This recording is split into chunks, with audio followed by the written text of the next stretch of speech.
Sa abiso sa Department of Public Works and Highways North Manila District Engineering Office, binawasan nila ang load rating ng tulay. Yan ay matapos daw ang sinagawang inspeksyon at load testing. Ibig sabihin magpapatupad ng bagong load limit sa malalaking sasakyan, gaya sa mga closed van at truck simula bukas.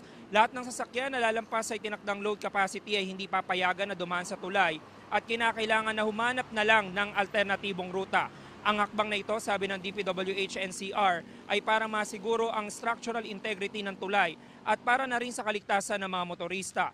Ngayon pa lang may mga nakakabit ng signages paakyat ng tulay kaugnay sa bagong load limit na ipatutupad.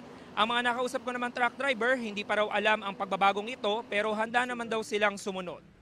Sumusunod naman po kami sa kung anong ipag-utos ng City of Manila. Depende po sa sa management nung mga trucking kasi yan kanya-kanyang kalagayan eh.